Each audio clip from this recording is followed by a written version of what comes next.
Tuhanlah yang menentukan. Tapi manusia diberi akal oleh pencipta untuk mencari jalan keluar dan berubah.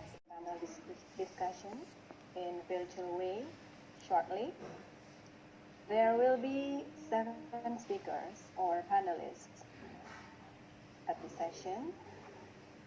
The first will be Director General of Legal Administrative Affairs, Ministry of Law and Human Rights of the Republic of Indonesia, represented by Bapak Hendra Andi Erning SHMH, Director of Civil Affairs, Ministry of Law and Human Rights of the Republic of Indonesia. The second will be Giovanni Liota, Member of Steering Committee of the UINL and Notary in Italy. Lionel Gallier, Vice President Europe of UINL and Notary in France. Richard Blok, President of the Commission for International Notarial Cooperation, CCNI, of UINL and Chief Representative of the Federal Chamber of German Civil Law Notaries for International Affairs. Christian Schall, CCNI, UINL, and Notary in Germany.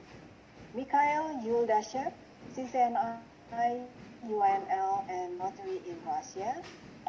And the last but not the least, Aloysius SHMKN, Head of Notarial Education Program of the INI and Notary.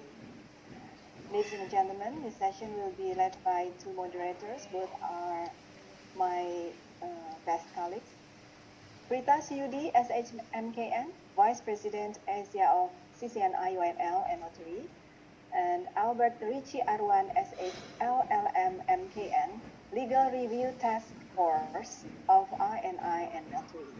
This panel discussion will take approximately 90 minutes, continued by question and answer session for around 45 minutes. So that congratulate you or Indonesian friends because this is a great achievement to organize such a meeting, and I think you show us the way we'll have to organize the next General Congress, the next General Council of the Union. Because of course traveling will be a bit complicated for some time. And it's reassuring to see that we can gather such a group of notaries and have an organized conversation and discussion. So congratulations again to you, Brita, to your president, of course, Yudita. I'm impatient to see you, of course, in presence, but for the time being, this is a great achievement. Special power of attorney given to the notary's employees could reduce the movement of people and the number of people present in the notary office. In addition, the government has introduced a number of new regulations that directly or indirectly affect notarial activity throughout the COVID-19 emergency period. In particular, the deadlines for certain tax obligations or those provided by the Civil Code have been suspended or extended. Please let remind me you here the suspension until the end of May of the period of 30 days from the date of the signature to register the Notarial Act with the Revenue Agency and, for example, to pay the taxes on a sale. The extension of the deadline to transfer the residence in all as to have the tax benefits for the first home. The extension of the duration of residence permits for non-European foreign residing in Italy. These allow notaries to enter into contracts with these people more easily. It is not necessary to ascertain the observance of the so-called principle of reciprocity. But I think that the most important novelty is related to the shareholders' meetings of limited liability companies for the entire period of COVID-19 emergency. Notaries in Russian Federation are entirely self-financed, considering the fact that many offices cannot work even as duty offices, which I will explain next. And the total number of notarial requests has decreased. There was an acute problem in remuneration of notary offices staff, in addition to rent, other payments, and expenses.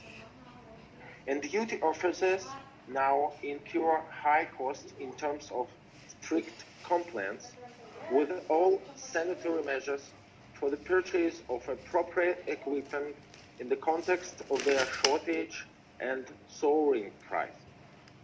Moreover, in addition to expense for the maintenance of a notary's office, notaries developed and maintain from their funds a fundamentally important complex, which we call the electronic notary. It is called the Notary's Unified Information System, with access to public register and services which operate free of charge on the internet and have long been an essential factor in the security of civil circulation. The Federal Notary Chamber has already officially requested measures to support notaries.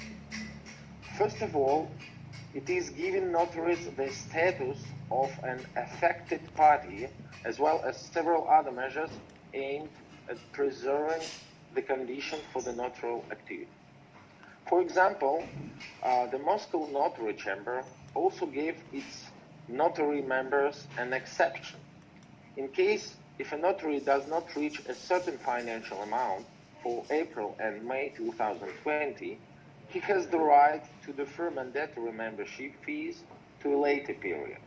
Notaris itu bertugas untuk melakukan autentikasi dari perbuatan, perjanjian, dan ketetapan hukum yang akan dituangkan dalam akta notaris sebagaimana menjadi kewenangan notaris yang diatur dalam pasal 15 ayat 1 Undang-Undang Jabatan Notaris.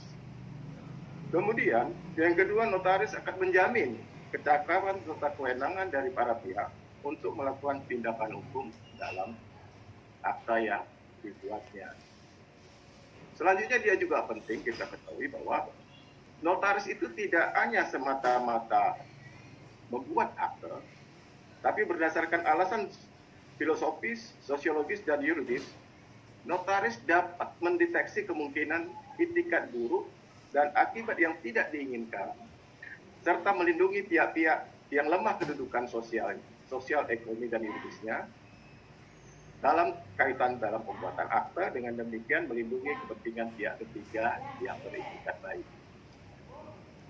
Kemudian, di samping tugas itu, notaris juga dalam menghadapi era globalisasi ini ikut serta secara aktif membantu pemerintah negara, khususnya di bidang keamanan negara, di mana notaris terlibat dalam usaha-usaha pencegahan, pemberantasan tindak pidana terorisme, dan pencucian uang. Di Indonesia, notaris terlibat dengan program yang dilaksanakan oleh Pusat Pelaporan Transaksi Keuangan untuk melaporkan transaksi-transaksi yang mencurigakan kepada PPATK. Dan juga notaris membantu peran serta pemerintah dalam pelaksanaan EODB, Easy of Doing Business di Indonesia. Notaris membantu, tadi seperti disampaikan oleh Pak Nuning, membantu bisnis dalam rangka pendirian perusahaan melalui sistem administrasi badan hukum, sehingga pendirian perusahaan itu dapat dilakukan dengan sangat mudah, termasuk juga membantu perizinan-perizinan di dalam kegiatan OSS, Online Single Submission. Jadi ini juga menunjukkan sangat penting bahwa tugas jabatan notaris di dalam mendorong pertumbuhan ekonomi, khususnya juga dalam masa pandemi ini. Kemudian juga kita tahu bahwa secara yurisdiksi kita notaris mempraktekkan authenticity domain yang meletakkan penekanan pada keadilan preventif dan menghindari litigasi. Ya, kehadiran preventif dan menghindari litigasi serta menciptakan pemeliharaan kepastian. Kapsa rapat, legalitas rapat itu sepanjang dituangkan dan disepakati oleh para pihak itu akan berlaku.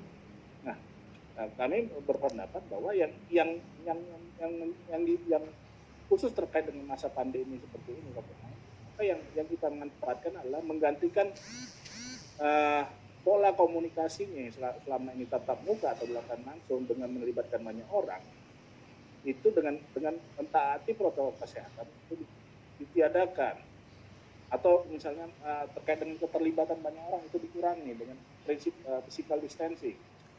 Nah, itu yang bisa saya tanggapi terkait dengan pertanyaan-pertanyaan dari ini. Tapi pada intinya tadi pertanyaan dari Ibu Prita, bagaimana sikap pemerintah ini? Ya memang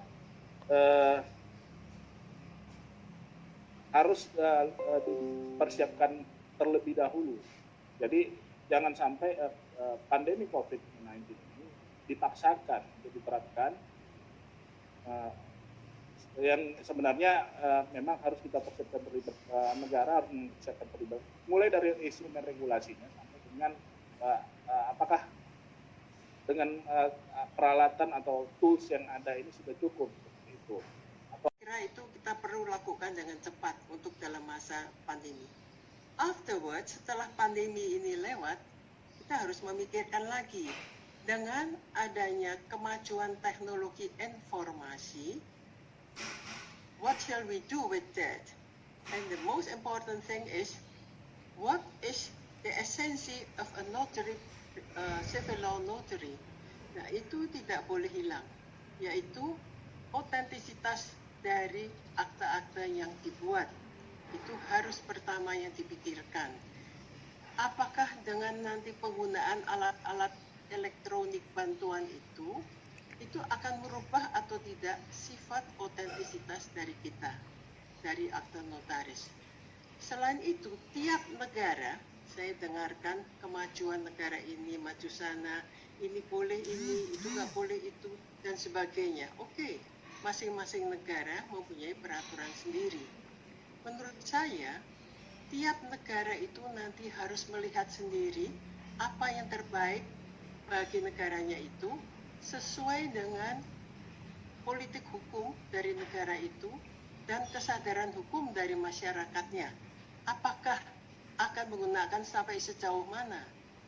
Belum lagi kita harus melihat mengenai kemajuan teknologi dari masing-masing negara. Mungkin Bapak Ibu membayangkan Indonesia terdiri dari lebih dari berapa puluh ribu pulau.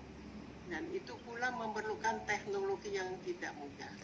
Jadi menurut saya sekarang apa yang akan kami berbuat dalam jangka sekarang, dan kemudian itu kami harus pikirkan lebih jauh buat negara-negara UINL, yaitu apa hakikat dari seorang notaris, yaitu ketidakberpihakan dan kemandirian, bagaimana produk dari akta-akta notaris itu apakah masih ada otentisitasnya apabila menggunakan alat-alat elektronika itu. Jadi mungkin pekerjaan rumah dari para notaris itu masih banyak.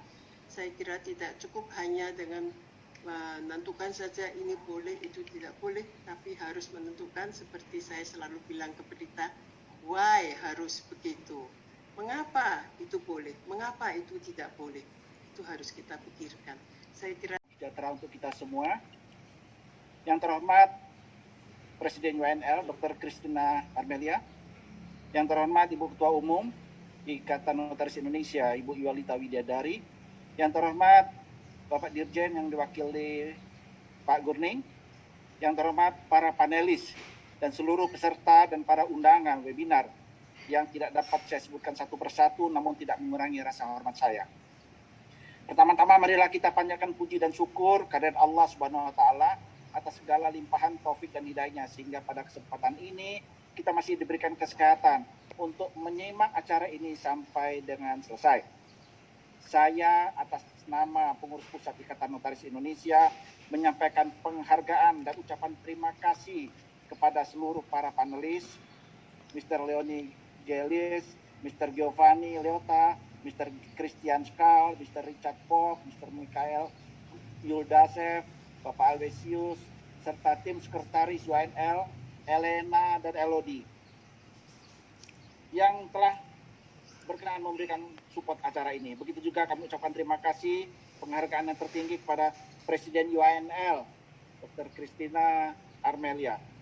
Para peserta webinar yang kami hormati, satu pelajaran yang bisa kita petik melalui kegiatan ini adalah keberadaan kita sebagai notaris sangat penting untuk menjamin adanya suatu kepastian hukum dan tidak mengenal dalam suasana apapun. Kami mohon dukungan dari para anggota INI. Semoga acara seperti ini dapat sering kita laksanakan sehingga kita dapat menambah wawasan bagi kita semua dan dapat menjadikan kita sebagai notaris yang handal. Dan semoga dalam pandemi COVID-19 ini kita semua terhindar dari segala macam penyakit dan semoga virus COVID-19 segera hilang dari bumi, dari muka bumi ini. Demikian beberapa hal yang dapat saya sampaikan dengan mengucapkan alhamdulillahirobbilalamin, kegiatan webinar internasional secara saya nyatakan ditutup. Semoga Allah Subhanahu wa taala, Tuhan Yang Maha Esa, senantiasa memberikan petunjuk dan bimbingan kepada kita dalam berkarya dan berpartisipasi membangun bangsa dan negara yang tercinta. Amin ya robbal alamin. Semua ya, semua makasih ada PP jadi ya Bapak Ibu, jadi aku mau nyanyi sama nggak? Kayak gini ya. Prita, Amber, makasih ya. Amber, terima kasih Abed, Prita. Ya, Prita. Aku yang makasih banget. Cendol.